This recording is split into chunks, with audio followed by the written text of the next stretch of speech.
We are the Nerdy Turtle Network.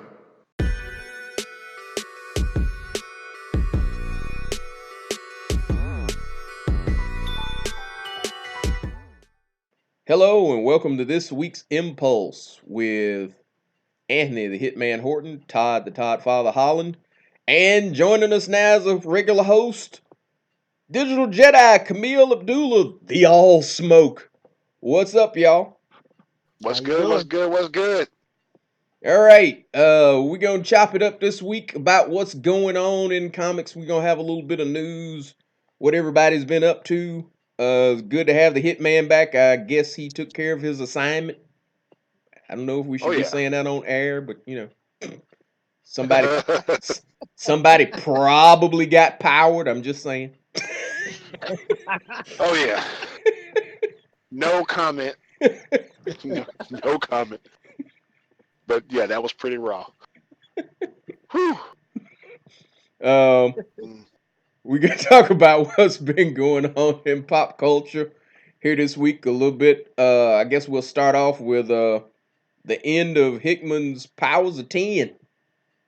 What'd you think? And before you get into that, if any of you guys out there don't know what's going on with the X-Men, who have been longtime followers of the X-Men and are just, fed up with reading and following them because they haven't had a good, decent story run. This is a time right now where you should be focusing on the mutants Yeah, well, because it's a good jumping on point.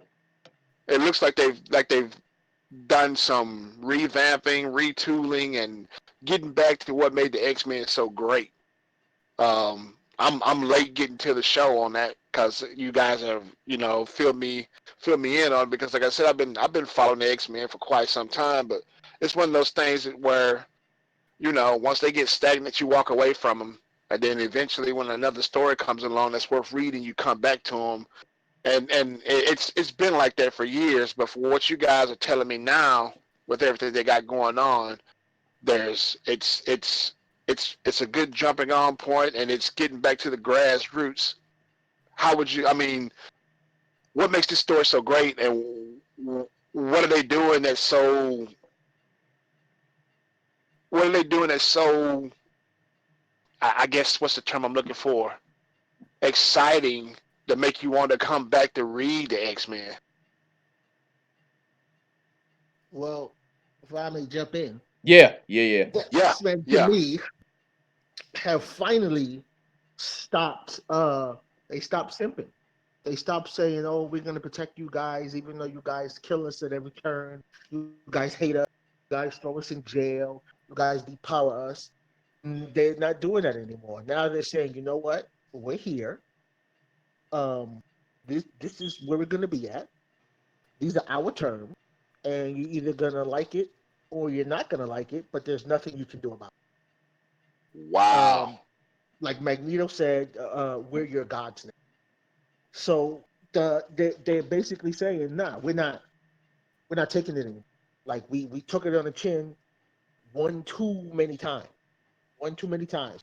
We die for y'all. We kill for y'all. We do everything for y'all. When something goes down in the mutant land, ain't no shield. Captain America ain't throwing a shield nowhere. Thor's hammer ain't nowhere. Nobody's helping. But every big major event, the X-Men were always there to help. I remember in what was it, the Secret Wars, where the heroes were down, the villains were kicking their butts, and it was the X-Men that came in to save the day. And they're like, "Nah, we're not doing that no more. We're looking after our own. We're gonna police our own.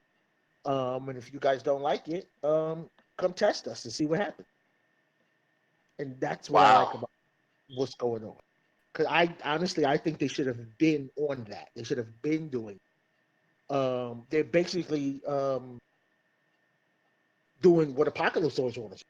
Hey, we're the strongest, so we're gonna do what we want when we want, and you guys are gonna leave us alone, and there won't be no problem. But if you guys don't leave us alone, then there's gonna be some problems. It's gonna be some repercussions. There's gonna be consequences and repercussions to this.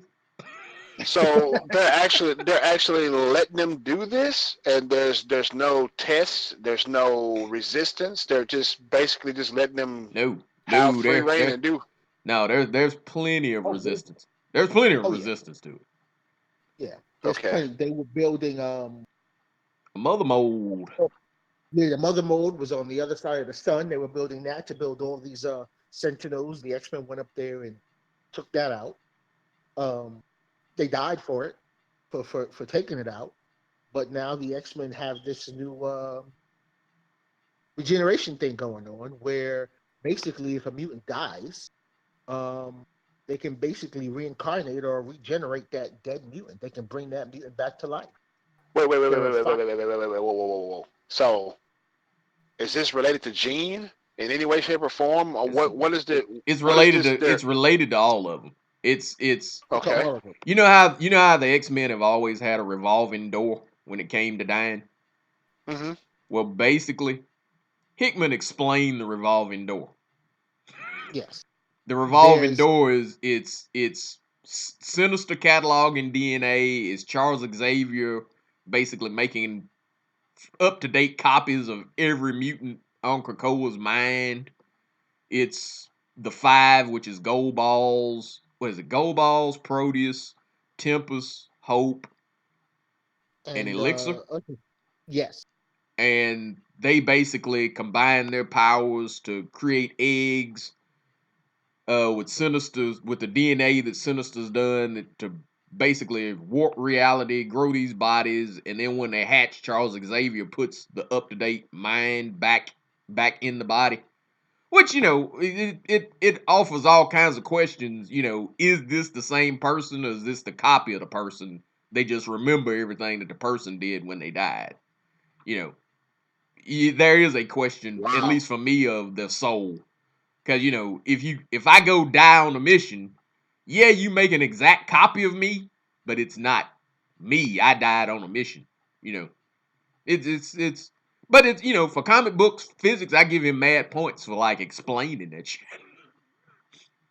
Wow. And He's it's also nice that some mutants that got killed off are back. So like you've seen Skin, you've seen Sync. That's kind of it's neat to have maybe your favorite mutant that died in some stories you thought was BS and now they're back. So you know So I've they seen they worse. brought.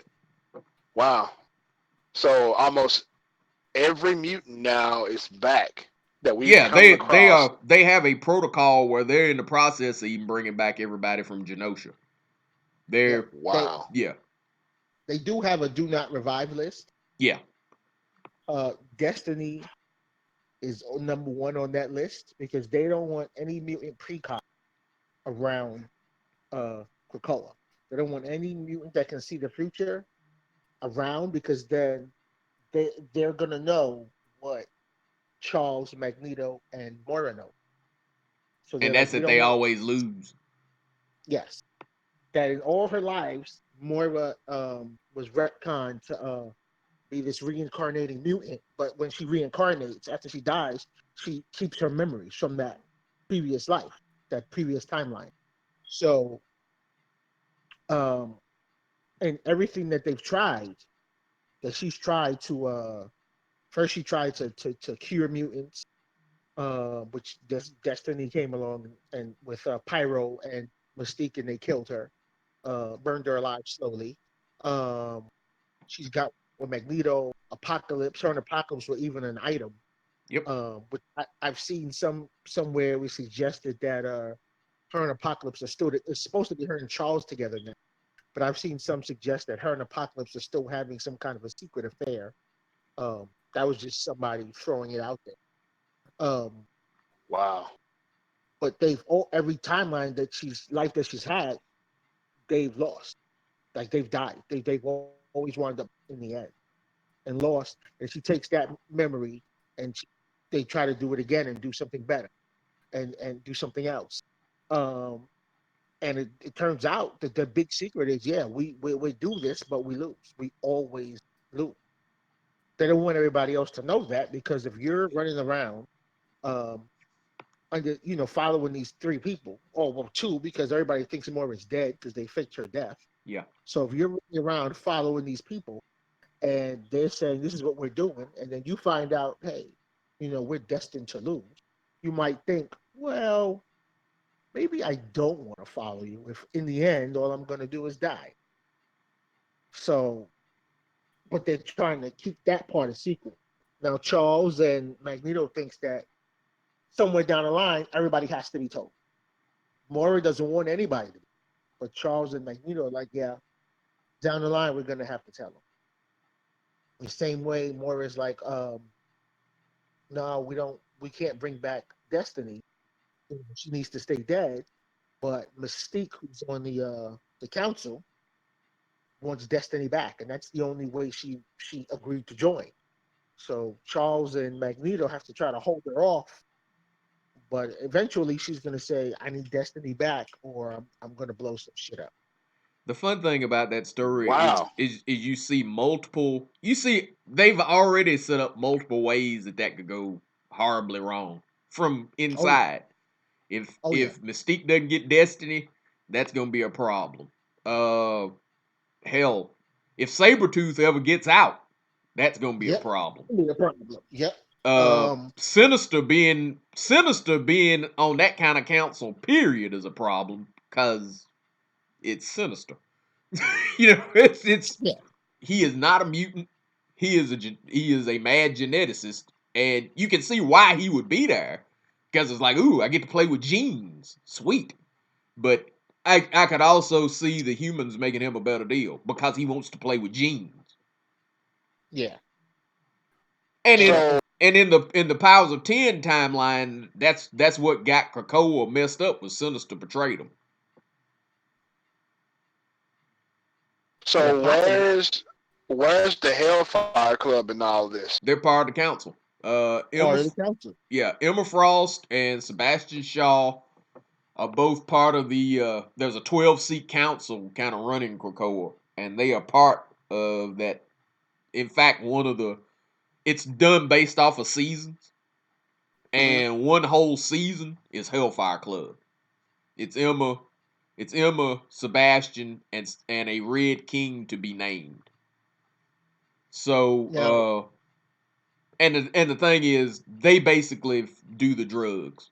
Uh, the way the mutants are trying to gain acceptance is they're offering 3 different drugs to humanity. And Emma is running basically Hellfire Pharmaceuticals, Mhm. and she's the public face of the people running the drugs. And for the countries that said, "Hey, we don't want your drugs," Sebastian Shaw is basically a drug dealer. He's the Oh one that's boy. gonna funnel drugs into the countries that said no and funnel mutants out. The interesting thing is one of the countries that said we don't want your that specifically said we don't need your mutant drugs is Wakanda. And I look very forward to seeing how Sebastian Shaw ends up like UPS to Genosha. Cause that shit ain't gonna fly. He oh gonna yeah. run Okay, it. He so gonna run his happy ass up in Wakanda and get straight up caught. so you said it was two nations that's doing this that resisted. So what was the other one? You said Latveria. Wakanda. Oh, Latveria. Doom's placed. Yeah. Yeah. Yeah. Doom's out of the nations that said no, the two that stand out the most was Wakanda and Latveria. Two places Okay. that if you run your happy ass in there, it ain't gonna end happy for you. You are not There gonna was have a happy fun time ending screwing with either one of them. some Okay. other nations that said no, but there was more of an ideological standpoint. They were like, we don't want drugs in here, and so we're going to politely decline. And but Well, you would think that they would want that if they're trying to if they got cures for different things with that, cures you for know. cures for most diseases. Another cure that helps you live one thing that helps you live a long life, like an extra long life. Well, you get 5 years. Um, One drug makes you live 5 years longer. yeah, One drug is a super cure all, so like if you take it, like it cures most forms of cancer and stuff like that. And then the other one is a cure for like mental ailments like Alzheimer's and stuff like that. It cures that kind of stuff. So Wow. it fixes the mind, one fixes the body, one helps you live 5 years longer. And yeah, And they Wakanda looked at that and said, "Yeah, we don't need you. Yeah. We don't need your stuff." they and they offered it to any nation that acknowledges Krakoa as its own separate nation. So they're Right. saying, hey, if you acknowledge that we mutants, we have our own nation. If your country acknowledges this, and we have our own rights, and we're our own people and our own nation, you get these for free. You don't get to pay for them. I mean, you don't have to pay money for them because we don't want your money, but you get these items for free. So some So nations say yes. basically, wow, they just want to basically they just want to be able to live in their own area and enforce their own means of justice in that area and be left alone basically. And by doing so, you can have this. In their Is that what own I'm hearing? area is kind of up for debate. Yeah, because Okay. they're saying, because they also said um, any mutant anywhere is above human Human law. law. If a mutant breaks a crime, then he's subject to mutant law, and the mutants will take care of that mutant. Like Sabretooth So kills another humans. right. One of their first rules is no mutant may kill a human. So Sabretooth killed some humans. So Sabretooth was punished. He was sentenced to eternity, or whenever they change their minds, of him being he's actually stuck inside of Krakoa. The ground opened up, and Krakoa basically swallowed Sabretooth. And he's stuck there in the stasis. He can hear and feel everything. He just can't move. He can think, he can hear, he can, feel whatever, but he can't move. He can't act on his thoughts. He can't do anything else. And Wow. that's his punishment. So basically, it's almost like a living death. Yeah, It's like being buried that's kind of alive. that was kind of the fun thing for me is if you notice in the writing they got all these high things about that the mutants are more evolved than having something like prison, and then they basically put Sabretooth in prison. That's literally what they did. They go, "Oh, prison is so beneath us. Put him in prison." It's Yeah. and truthfully a more hellish prison than if he'd just gone to the vault. Yeah. Because the vault, at least he would have had some freedom of movement. This, he's like Kamil said, he's in a living death kind of something that's fairly horrendous. Yeah. And everybody hand rings after it. Oh, it's a shame we had to do that, but Yeah. And it was Wow. basically everybody agreed that, he had to be punished. yeah, he got judged. Everybody was like, He technically got judged by 12. yep. And they said, yeah, let him go.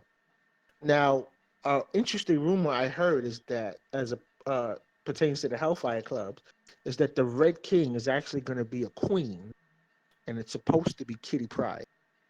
I don't know how true that is, but I know in the Marauders book, Kitty is made an offer that she can't refuse, and it would make sense that Kitty is offered the right a spot on the council as the Red Queen, because those would be the only people that are above the captains, and the captains are Cyclops, Bishop, Gorgon, and Magic. Magic. Yeah. And since Bishop is on the Marauders and they're saying Kitty is running the joint, I'm like, well, how is she running the joint? Because the rule is that in the field, the captains supersede everybody else when they're on a mission or in the field. So I guess the only person that would supersede the captain is somebody on the council. So that I want to see. I'm thinking that Kitty is going to be the Red Queen. And she's going to be there, and they're probably going to do it much the same as they did before with Kitty and the White Queen, is where Kitty is the checks and balances for Emma Frost. Like My, Emma Frost once said, she likes having Kitty around because Kitty keeps her in check. She balances her. She doesn't let her go too far in whatever she's doing. I So actually look at that as behind the scenes. That's a way that Marvel keeps one of them teams from being led by a black guy. Because by its own rules, it should be led by a black guy. it should be led by the captain. The Bishop's on the Right. team, so And he's Bishop's the one to and tell. Bishop's the captain. And I'm willing to bet that he'll be the only captain in a book that is not the leader of the Not in book. charge. Because Well, Cyclops is gonna be the leader of his team. Magic is gonna be the yeah, leader in the New Mutants. mutants, yeah. Gorgon is not on any team. So the Asian guy gets nothing, and the black guy gets to be second in command. Yeah, I basically what they're love doing. exposing Marvel. So We're so basically, it's a inclusive, great. except for you Negro.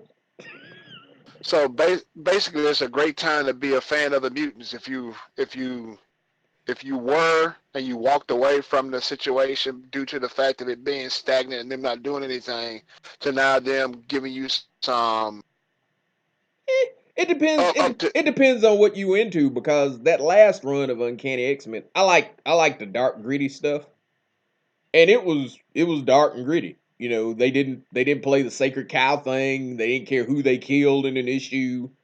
You know, it was, you knew they were gonna have to do something because they were killing like big names in that book. But that was the same reason why I used to like the new X-Men book back in the day. Is it didn't, most comic books when you read it, you go, well, you know the main character's going to live. And they were writing books with like the new X-Men book back in the day. Yeah, they weren't attached to none of them. So anybody could die on any mission at any given time, and it, you know, it had a shock value that was interesting. The Uncanny book before Hickman's run, like I said, I enjoyed it just because it was, hell, it was rough. I Mm, enjoy Hickman's story. I am.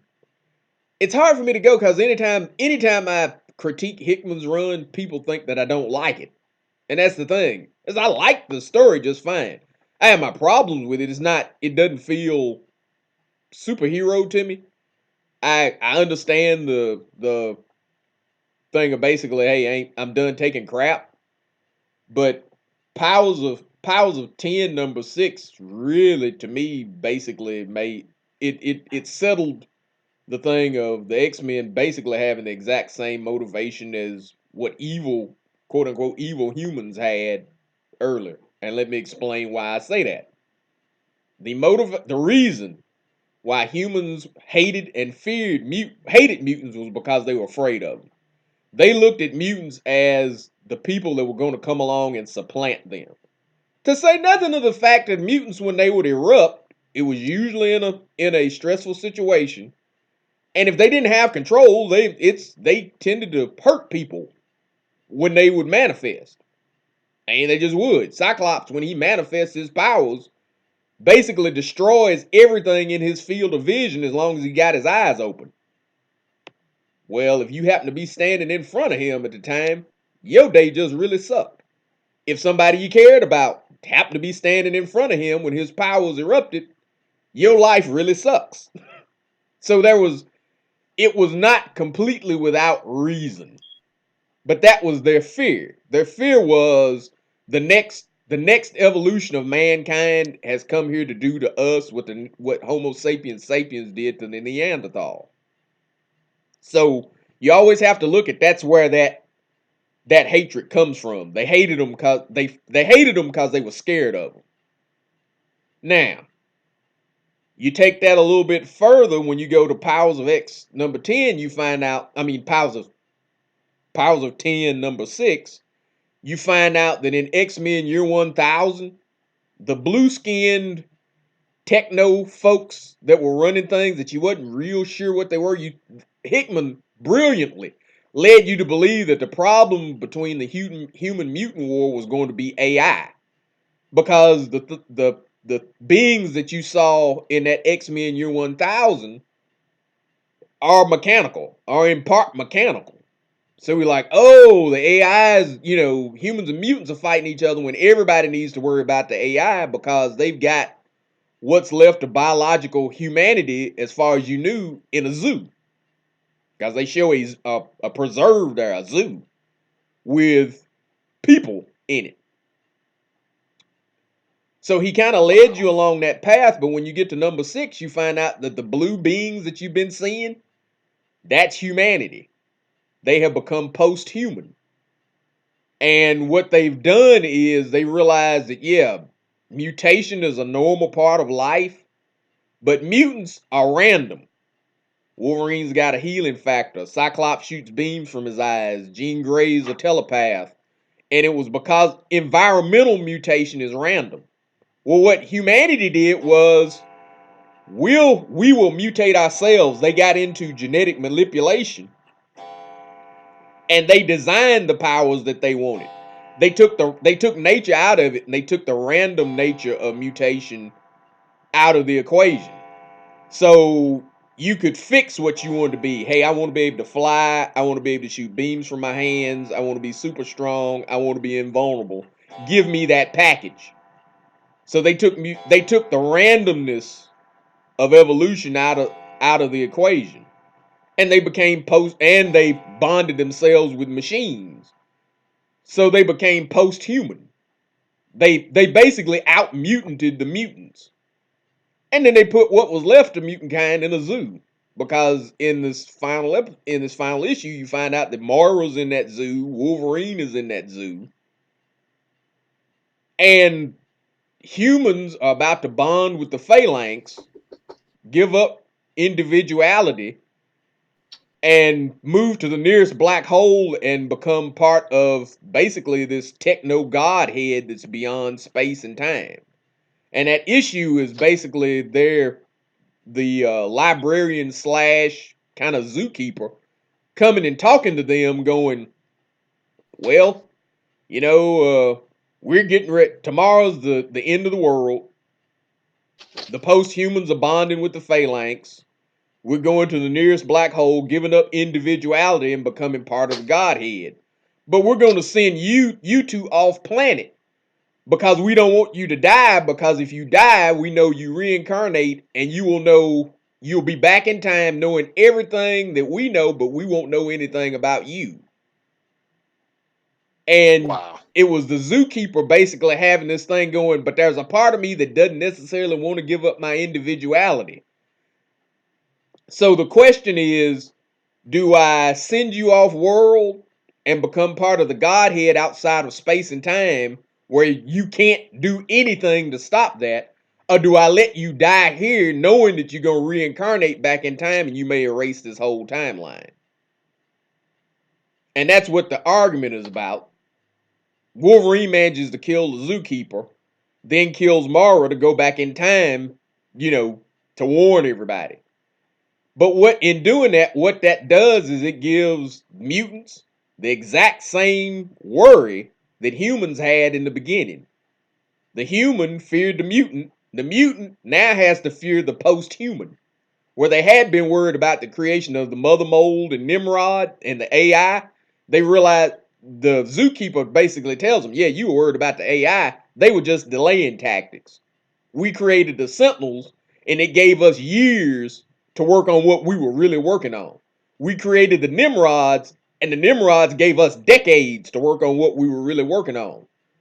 That's why you get the impression that that's why Sinister betrayed him, is because, again, Sinister is a geneticist. So while he worked on mutant DNA, now he gets to turn humanity into creatures like himself. Post-human. That's exactly what Sinister is. He's post-human. He got to play both sides against the middle. Hey, I'll create chimera mutants and I'll create post-human humans. Yay, look at me, ain't I having fun?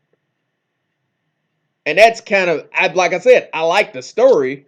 I posted that on Facebook and everybody kind of jumped like, oh, well, you don't like it. No, I love the story, but that's literally what Hickman did.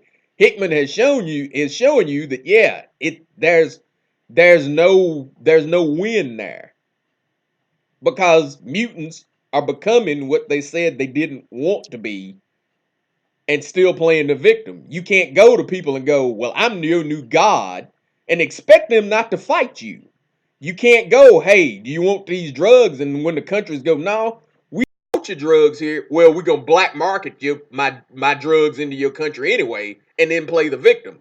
When Wakanda punches you for doing that, you can't act like you the victim. They told you they told you no, and you said yeah, and you did it anyway. There should be consequences to that. Yep. I said no. The fact that you're put upon, yeah, I still said no. I don't want your drugs. Well, let's black market the drugs in there anyway. Well, okay, but when a giant cat robot shows up, on your beaches, lobbing missiles at you, shut up and take it. Because we said no. When you do that with Doom, knowing what the hell Doom is, and he shows up to gut punch you, take that lick like a man, shut the hell up. Because you could have stayed out and you didn't, because you were making a power move. I appreciate the mutant's power move. That's neat. It's a good story. But the entire victimhood, righteousness of their cause, they are quickly getting rid of that. Because it's gone from, well, can't we all just get along, to, well, we'll be separate but equal, to now, yeah, we'll be separate and start shit and play victim.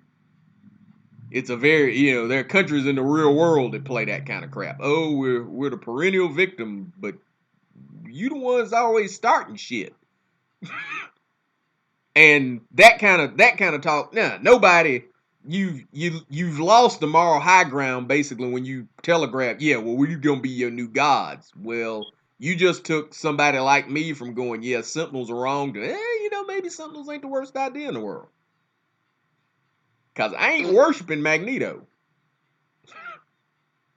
You've moved past I'm trying to be equal or fairness or even left alone to I'm going to be your oppressor now. I'm gonna get my payback. Which is, completely legitimate thing. You can have that attitude, I'm gonna get my payback, but by that same token, don't be surprised when you get hit back. That's a fight. It's not just waiting to happen. Yeah, that's gonna be a fight. And like I said, that was my critique of the thing, and you had a lot of people go, no, that's not what it is. No, that's exactly what he did. Humans feared mutants. Mutants are gonna fear post-humans. Because that's what's coming. They know that if the post-human gets going, it's going to replace them and put what's left of them in a zoo. Yeah, you gonna fight that. But that is the exact same fear that humans had of mutants. They are going to come replace us and put what's left of us in some kind of zoo. Because you always have to remember when you read the X-Men were not very public. That was the whole thing of Joss Whedon's version of in Astonishing X-Men was basically Cyclops going, we've saved the world, but we never get credit, and we don't get credit because we hide. Charles Xavier's school was always a secret. The X-Men were always outlawed because they never stuck around and took credit for shit. They were very Lone Ranger in that, in that, even to the point of leaving the 7-pointed star in places when they were supposed to be dead. They never took credit. They never came out kind of like the Avengers and went, hey, we're the X-Men and we just saved your ass, and oh yeah, we're mutants. Your public mutants were always Magneto. Bow before me, get ready to get your ass kicked. And then they go, well, people don't like mutants. Well, when you erupt, you might hurt somebody. If I see Nightcrawler walking down the street, I don't, the reader likes to play like they be open-minded, but you know damn good and well, if Nightcrawler knocked on your door, you freaking the fuck out. That's just real. Yeah. Yep. Nightcrawler shows up in church, all hell's breaking loose. Oh, sweet God, Satan walked up in this motherfucker. Yeah. Because a lot of the things in X-Men, it kind of depended on how you look, too. Nobody was afraid of Angel. Nobody. Angel was a millionaire playboy, which meant it was plenty of humans giving Angel the goods. Yeah. Nightcrawler showing up is a problem. Wolverine never seemed to have a problem, dating. Storm never seemed to have a problem dating. It's the Morlocks. Oh shit, this motherfucker like oozes acid. Cause you had Morlocks that was Sybil. That was literally her power. She sweat acid. Did you really want to be, if she didn't know she sweated acid and she erupted when you having special hugging time with her, that ain't gonna be a good day. It's not her fault, but by that same token, that ain't gonna be a good day. So, like I said, So it's an interesting story, but sometimes I am I'm intrigued by Hickman's writing because I like him as a writer, and then sometimes I'm frustrated about it because I read House and Powers, and for the first time, I saw where the humans had a point, and I wasn't really used to that. The humans were usually like Stryker or somebody that were just so blatantly bigoted and shit like that. That yeah, it's like yeah, these mugs here are just complete dirt bags and scum. Where Hickman's writing it was balanced, and if you look at some of the times I've done podcasts, I've complained about that. I was like, I should never see that fucking side's point, and I did, you know. And the reason why is because every time I had my inclination that I wanted to pull for mutants, being a minority myself, you'd have Magneto or somebody say something so off the cuff or do something so kind of blatantly scummy. Emma messing with people's minds because they wasn't gonna vote the way she wanted them to vote. Magneto talking about we're their gods. Charles Xavier basically co-signing funneling drugs in the countries. Eh. Eh. yeah, the ramifications of those actions are going to come to the head, and when it comes to the head, it's not going to be nothing nice. No, it's not. Nothing nice. And the trick, my interest is gonna be now when that happens. Are you gonna play mutants like they're the innocent victims in this? When I'm pretty sure there ain't a person under the sound of my voice that if I showed up and said, I'm your new god, that ain't gonna be a problem. Fuck what you doing now. I'm running this shit. I'm God here. Wow. And that's So literally Magneto's last statement in House of X #1. Get used to this view. We're your new gods. so if you ain't reading it, highly suggest you jump on board and get caught up because it sounds like something that's headed for a major event that's supposed to be happening. I'm pretty sure from the ramifications on the fallout. It's rebooting.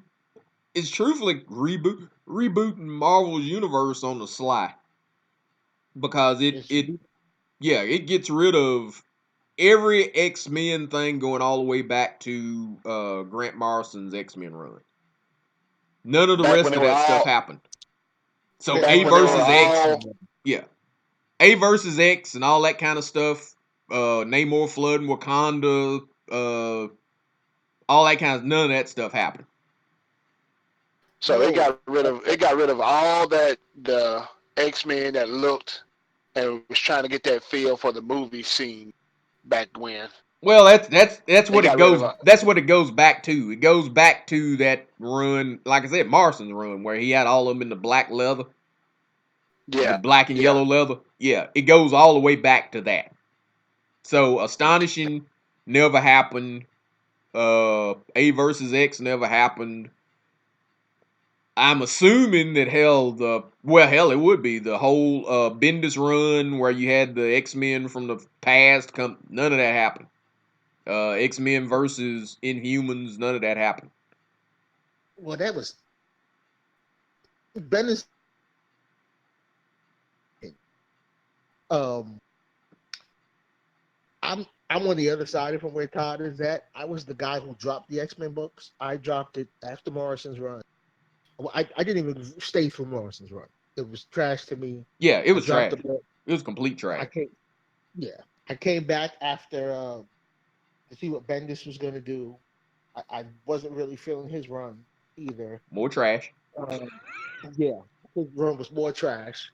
So, and then with the new Uncanny, where they were killing everybody, I didn't even stay to that. Ages of X-Men, I didn't read none of that. I didn't stay through it. I skimmed through the books every now and then to stay current, but I was like, this is all trash to me. And then when I saw that Hickman was coming on, I knew he was going to do something. I knew it was going to be good. I just didn't know it was going to be this.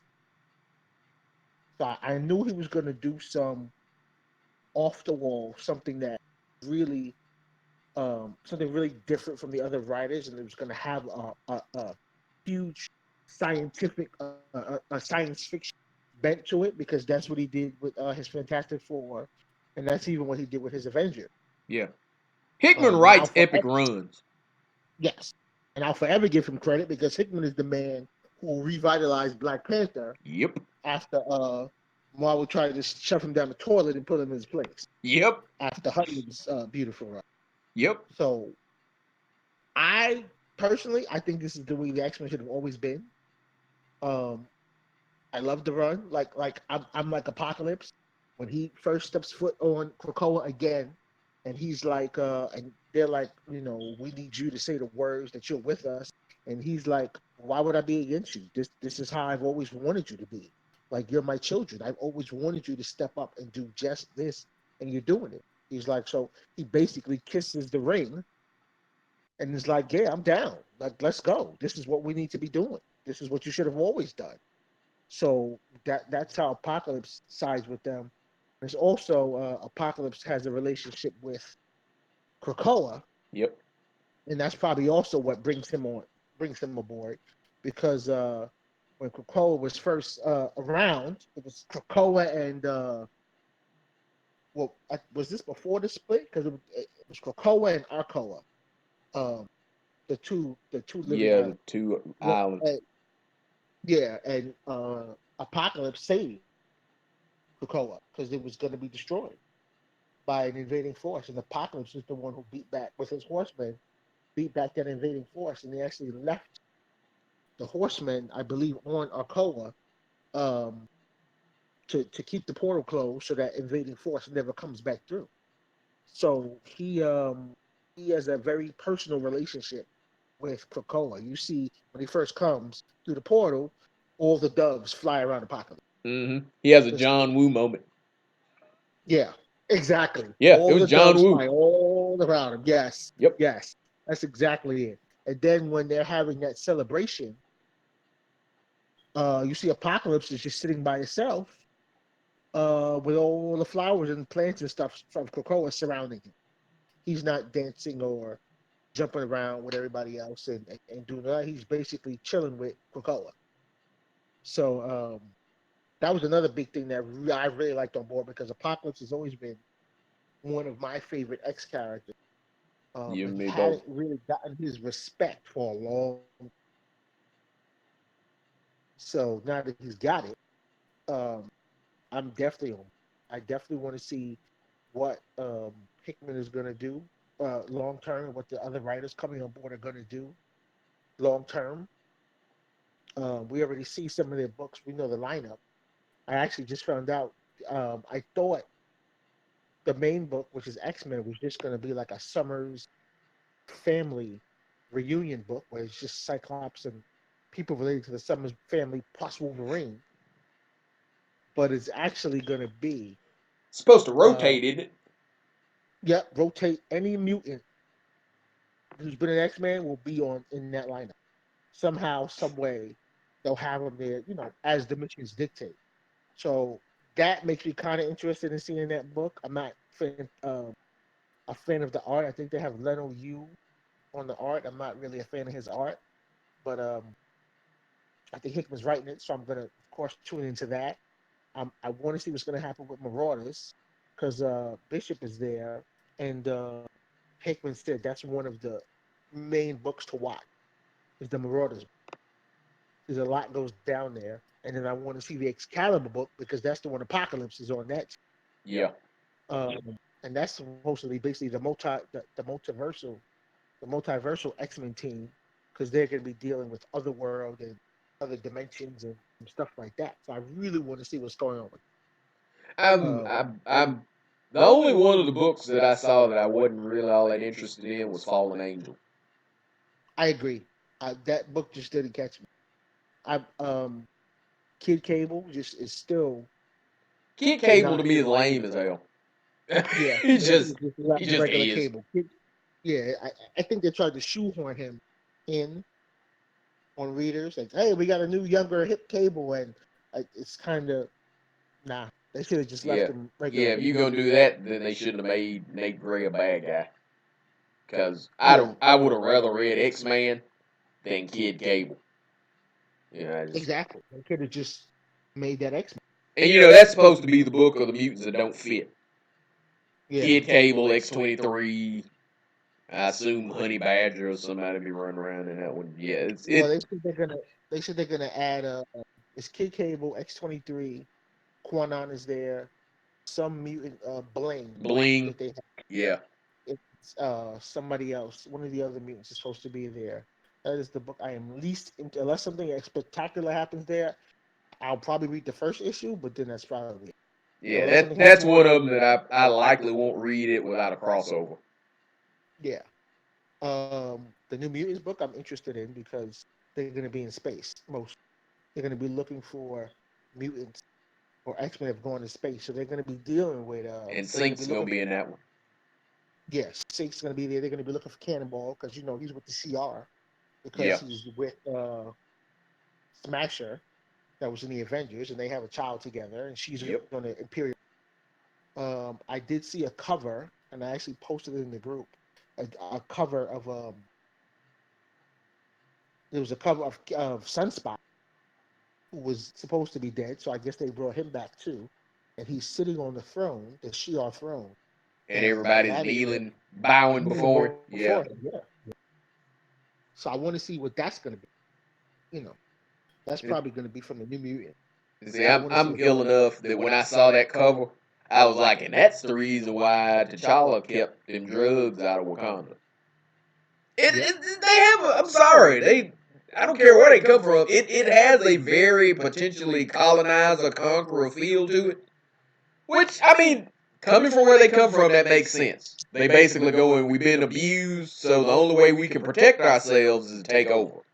Because if you notice, that's really what Mara's kind of thing's been from jump. Yeah. It's been the only way we protect ourselves is if we run everything.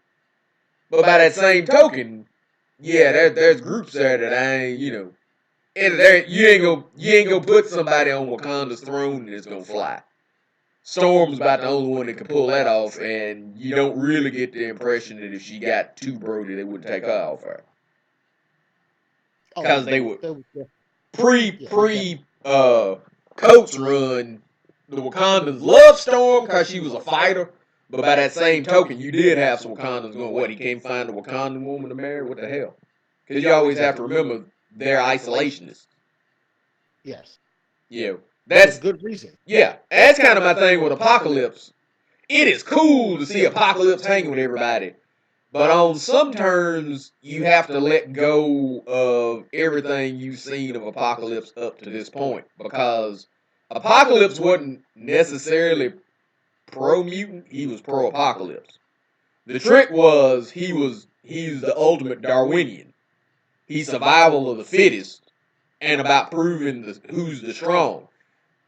Humans would test mutants to make them stronger, but by the time that was over, mutants were gonna fight Apocalypse, and Apocalypse was gonna be was basically gonna prove himself the strongest of the strong. Yeah, I mean, he wanted mutants to prove themselves the stronger. He's definitely not above mutants fighting mutants. And he was not above empowering humans, because that's where Sinister comes from. That's where Moses Magnum comes from. Yeah, but he also said in House of X that or House of 10 that the mutants are the humans are beneath him. He was when they were arguing about Sabretooth when he killed the humans. He was like, because basically he was the only one. Like, so what? Well, his thing was, if he killed them, he was obviously stronger than they were, and he's all about the strong.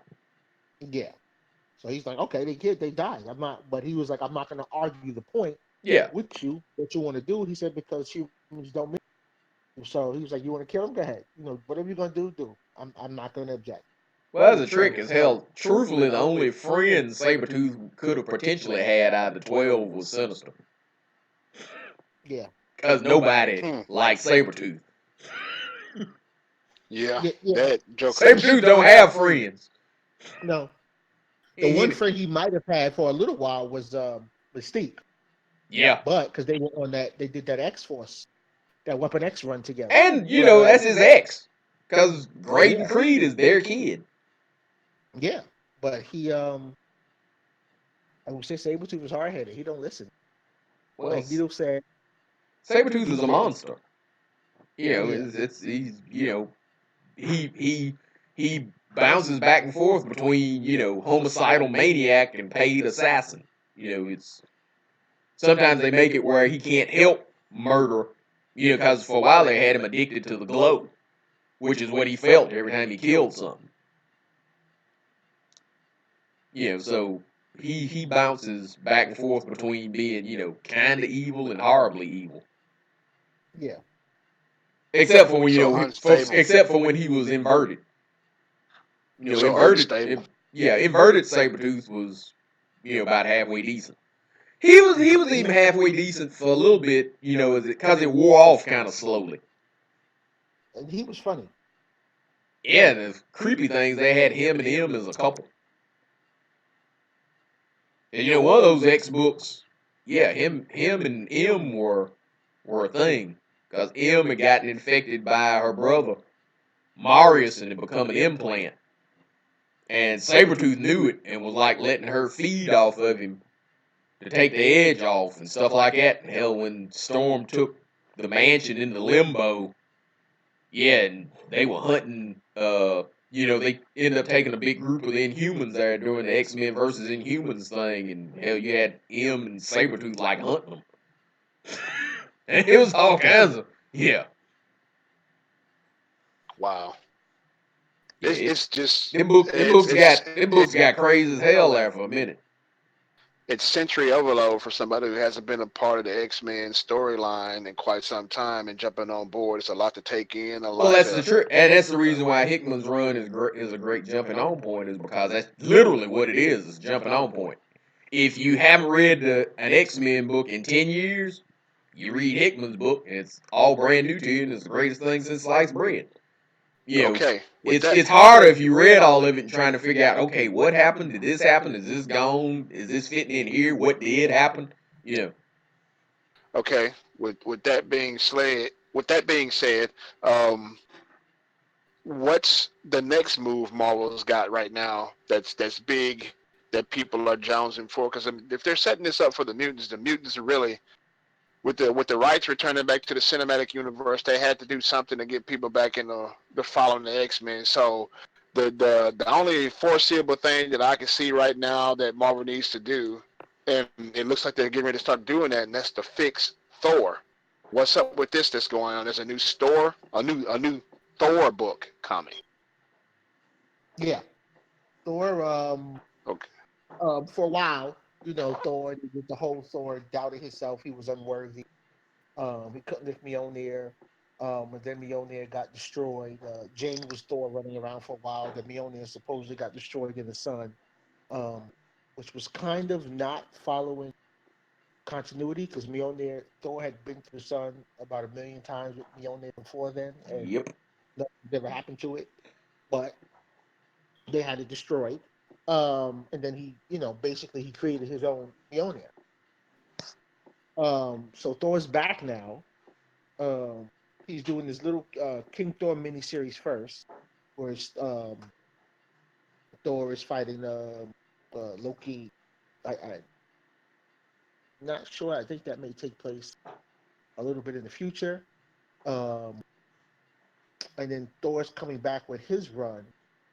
He's King of Asgard now. Odin ceded the seat to Thor. He gave Thor the throne. So Thor, listen, is now the King of Asgard. Um, he's got a whole new look.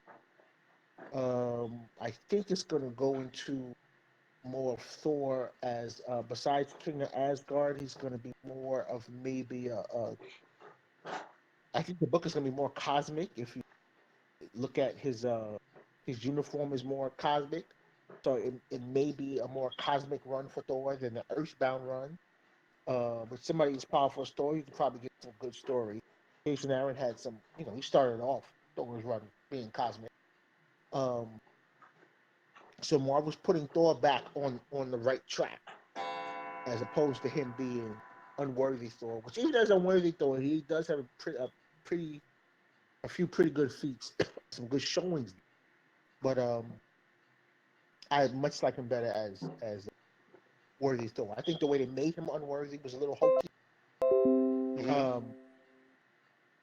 But Marvel's fixing that, and Thor looks like he's returning to be, Thor, God of Thunder. As Stan Lee said, when they when they created Thor, um, they had done Hulk. Hulk was supposed to be the mightiest mortal, and they said, who would be more powerful than the mightiest mortal? Their mind, it would have to be a god, and that's when they created Thor. So originally, Thor was supposed to be, and in my estimation, it is more powerful than Hulk. He's supposed to be, I think, at least Earthbound wise, the mightiest character. It should be Thor. I guess Thor was supposed to be the Marvel. Superman is to DC, except Thor never took off to the heights that Superman.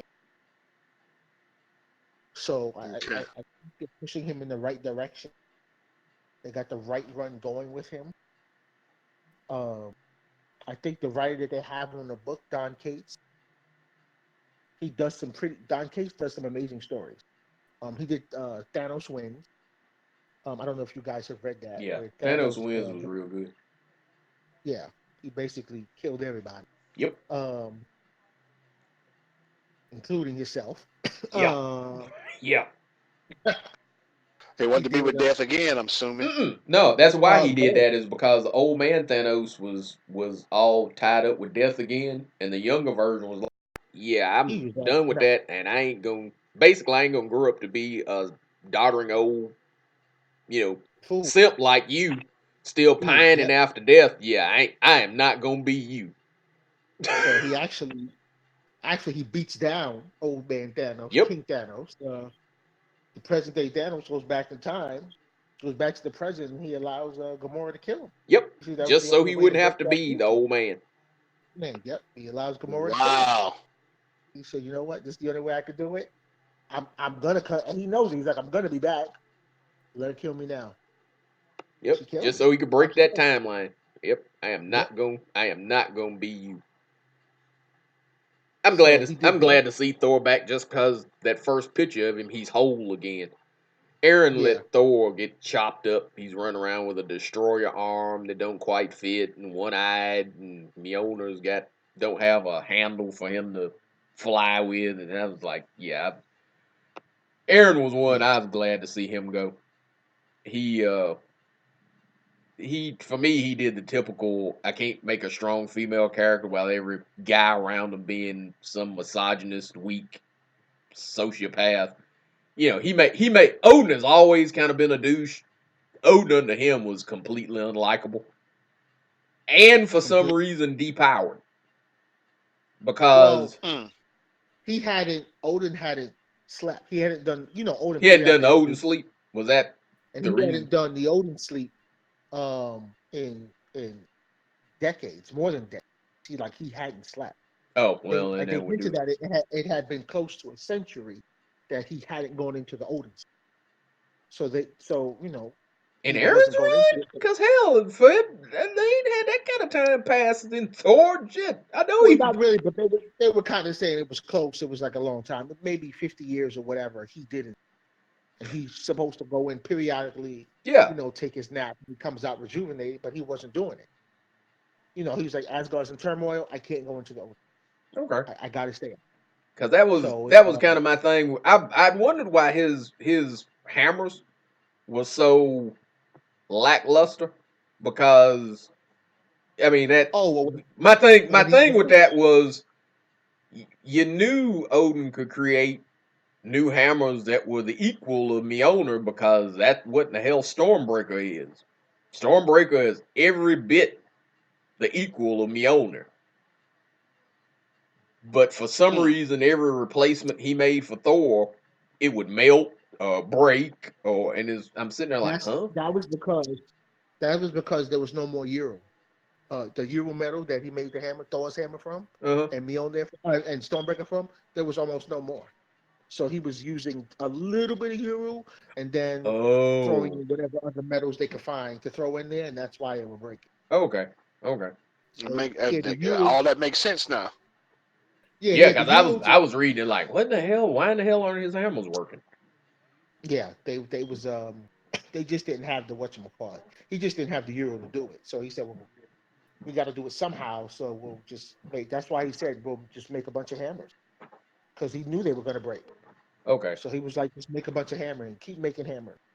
And Thor could call the hammers at will. They'll come, when he needs them or whatever. Yeah, it let him fly again, which was nice. Yeah, and he had a pretty cool feat. He actually attached one of the hammers to a starship filled with angels, and he threw it across the universe. Tossed Yeah. the hammer and Yeah. pulled the starship across the universe. Yep. That was pretty cool. Let you know that Thor, even unworthy, wasn't a slouch. But they I'm glad they're fixing Thor. I am too. They quietly fixed Hulk with the Immortal Hulk. I'm actually hoping they never change him back. Yeah, I'm good with Hulk being like this. Truthfully. Yeah, because the way they fixed his origin and changed it, and it's gamma energy actually comes from Hell. yeah, basically It's comes from a hell. realm in hell. And that's It's what's like, powering Hulk. it's like Wow. you know why it was this? Oh, it's coming from hell. Yeah. So that you Okay. can see. Okay. So we've got the mutant fix. We got the Hulk fix. We got the Thor fix. What's going on with Miles? Miles currently Yeah. Miles was taking part in the Absolute Carnage um, event going on, and he actually got taken over by one of the Carnage's symbiote, Symbiotes. the symbiotes, and it Miles actually was able to beat it. The one weakness these symbiotes seem to have are Miles's these little Venom blast. better blasts. Yeah, they can't take it. So when he was finally able to land one, Miles got free. But then Miles did the smart thing. He's like, I've still got to find a way to stop Carnage. Like this kid is he really takes the with great power comes great responsibility thing to heart. So Miles is like, hey, I've got to stop this from happening.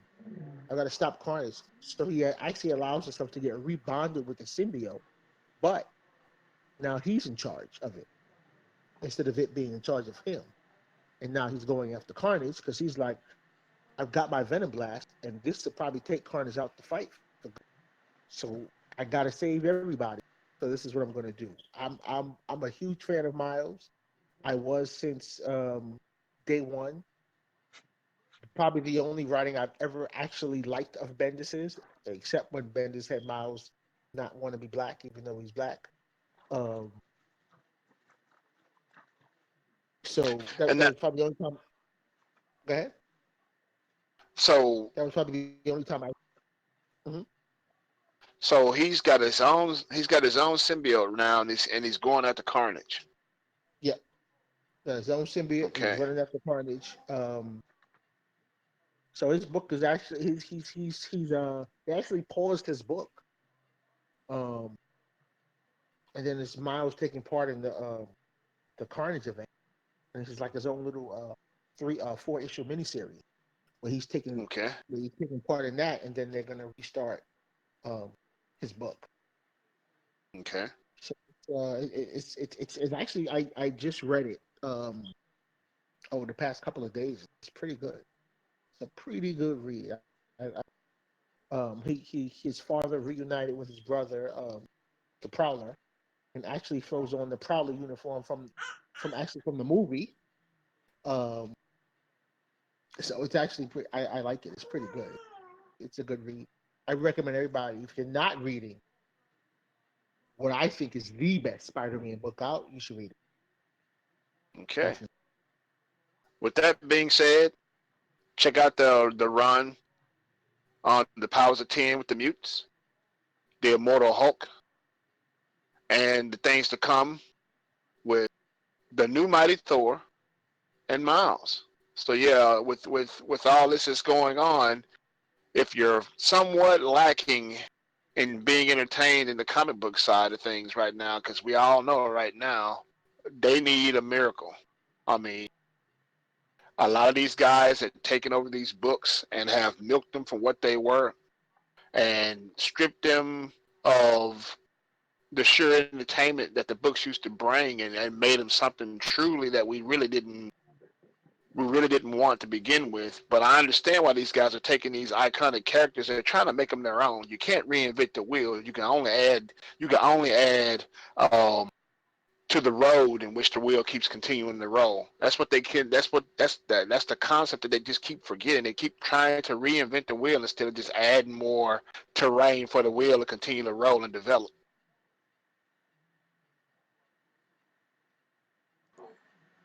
That's You're true. right. Yep. Yeah, I agree. Well, They guys, are trying to. this has been a stellar one. I'm amped. I'm stoked. I want to take and jump on this X-Men thing and see what's coming around the corner with them. Because like I said, I've walked away from them for quite some time. It's been a while since I picked up a good X-Men book to read, and I'm stoked to picking that up. Yeah, it's been a pretty good run, and you'll have a lot of new number ones coming up here pretty soon. Yes. It's great. Yeah, you'll have. Oh, we didn't even mention Wolverine. Wolverine got him a solo coming Yeah. out of all of that too. I've never All been right. a big Wolverine fan, aside from what I've seen in that House of Ten book, where Wolverine basically took out the Master Mode and went out like a trooper. Um, I've never been a huge Wolverine fan. I respect his skill. He's a good character. I've just never really got into the character of Wolverine. But after just seeing that and how Hickman had him portrayed, and how when Apocalypse and the other villains came through the portal and Wolverine was basically standing there as the guard, like, you guys ain't going no further until we hear you basically pledge your allegiance. Um, yeah, I think I'm slowly becoming slowly. It kind of always depended on the run. Some of his stories were pretty good, and then some of them you kind of pass on. The book Origins used to be pretty good back when they thought he could carry two solos at once. Yeah, That Origin yeah, book, had him tied in with the Winter Soldier, and you had the storyline where you found out that the heroic version of him was completely created by Charles Xavier.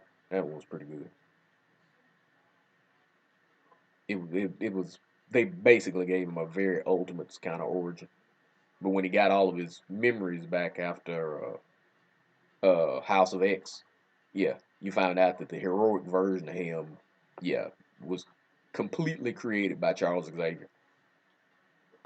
Real him was a hitman, and under the control of he was under the control of the Romulus, and the Romulus had sent him to kill Charles Xavier, but Charles Xavier's a telepath, so when he showed up, he was like, "Oh, you're here to kill me? Hey, you got a nice skill set. Yeah, we'll get rid of this guy's influence on you, and I'll give you the personality that I want you to have." So Chuck Xavier's been a bastard for a while. yeah. Charles has been, which went back to when we were talking about how people were trying to equate Charles Xavier with Martin Luther King. Martin Luther Yeah. King. Charles has never been like Martin Luther King. Mm-mm. Charles has always been a bastard. Yep. Charles would mind wipe an entire village in a Yep. heartbeat. Yep. And you know what? We weren't here. He would change around your thoughts, mess with your mind. Charles was even in love with Jean, and Jean was like, what, A kid. 15, 16? Yeah, A 15, kid. 16-year-old kid. That And they, Charles they was like, quickly got rid of that. Oh, it's yeah, just realized this is creepy as hell. But they yeah, brought it up back for Onslaught.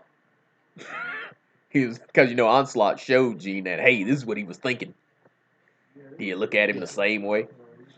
Which is very Mm. meta when you realize that Onslaught was Charles Xavier. yeah. Yep. This is me looking at you creepy as hell when you was a kid. Yeah. It was very creepy. Very, very creepy. I mean, they try to just not mention it and not bring it up again, and hope people will just forget about it. But yeah, we remember Charles was a creep. So do we mention the two murders, or do we want to say those for next time? Because you've actually got two murders. You got the next big Marvel crossover, which is some kind of murder mystery that we don't know who gets murdered yet. And apparently, once the X books run starts, I think it Uncanny X-Men is supposed to start with a murder. Yeah. Well, they said, a famous person said, always leave them wanting more. We've touched upon quite a bit. So All right, if they want if that they works want for to me. know, they're gonna have to tune in to next time. Same danger time, same danger channel. All right, so I guess that'll wrap this one up for this week. Please like, share, subscribe. The way things are going, to get views, we need views. And if you like what you've heard, please hit that like button. Please hit the notification bell so you know when we drop new ones. We record these on Sundays. They usually get up about midweek, and we're trying to keep everything going on. Uh, Either you guys got anything on the side you want to hype up? Uh, Definitely, as always. Uh, check me out on Twitter, Digital Jedi X. Check out the group page on Facebook, World's Greatest Geeks. That's WRLDS the number 8, STGEEKS, World's Greatest Geeks on Facebook and on Twitter. Hitman? oh well, I kind of paused for a moment there with the Shoebox Heroes thing because I'm still plugging away trying to get the origin stories for these characters, and it looks like me and Power Addicts will be back at it. Um, with everything and continuing on developing the stories in the universe for Shoebox Heroes. Check us out on Facebook. And as always, and I'm on this show. I do another podcast, 5 Star Pod Splash, and I'm also on Man We're Too Old for This, all on YouTube. You can check me out at we can check us all out at the Nerd Eternal Network on Facebook, Twitter, Yep. Instagram, YouTube, outside your house because you said that Superman could beat Batman in a fight. I can't believe we went there with that one. You're gonna have to go online for that one. Yeah, you're gonna have to check out. Was it on World's Greatest Geeks? Yes. No, that was at another group. I'll send you Oh, the link to that one online. and the hell with them. Then yeah, we'll show up at your Wow. house. Anyway, that's been our show for this week. And as always, give me your name. Tony the Hitman Horton. This is Kamil, also known as Digital Jedi X. It's the all smoke. It's the all smoke. and I'm the Toddfather. We will catch you guys later. Okay. Peace. See ya.